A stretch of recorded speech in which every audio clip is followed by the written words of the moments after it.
Private नौकरी वालों के लिए एक बड़ी खबर है। बढ़ने वाली है अब ईपीएफ की सैलरी। क्या है नया अपडेट, चलिए बताते हैं। नमस्कार, न्यूज़ 18 का डिजिटल प्लेटफॉर्म आप देख रहे हैं और मैं हूं रितु सिंह।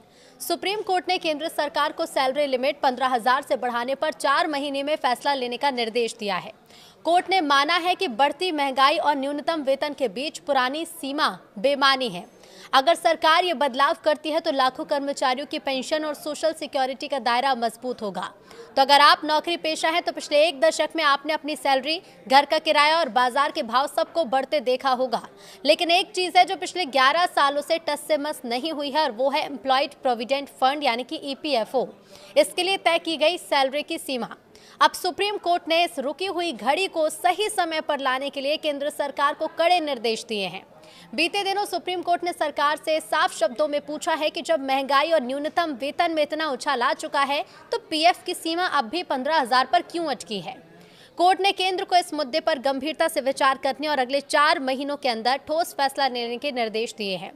साल 2014 ये वो आखिरी साल था जब ईपीएफओ की वेज सीलिंग में बदलाव हुआ था।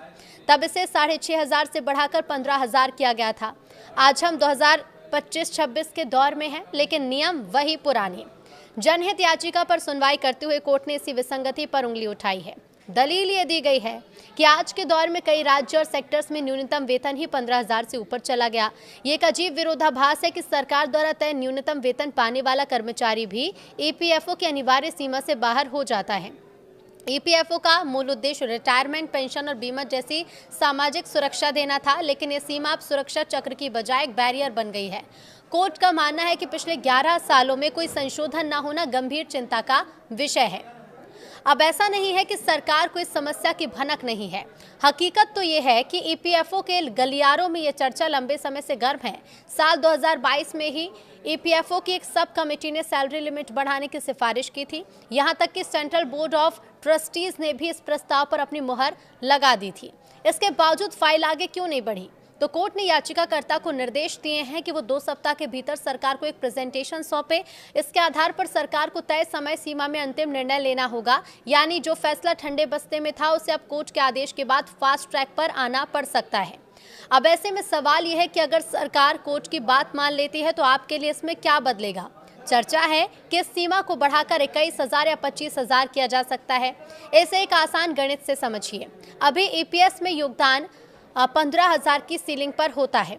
अगर ये सीमा बढ़ती है तो आपकी पेंशन का बेस मजबूत होगा। उदाहरण के लिए अगर सीमा 25,000 होती है तो पेंशन फंड में हर महीने का योगदान 1,250 से बढ़कर 2,083 तक पहुंच सकता है। यानी साल भर में आपके पेंशन खाते में करीब 10,000 रुपए ज्यादा जमा होंगे। सरकार इसे ईपीएफओ 3.0 के विजन के साथ देख रही है, जिसका मकसद ज्यादा से ज्यादा कर्मचारियों को सोशल सिक्योरिटी के दायरे में लाना है। हालांकि इसका दूसरा पहलू ये भी है कि कंपनियों पर आर्थिक बोझ बढ़ेगा, क्योंकि पेंशन का योगदान उन्हें ही देना होता है।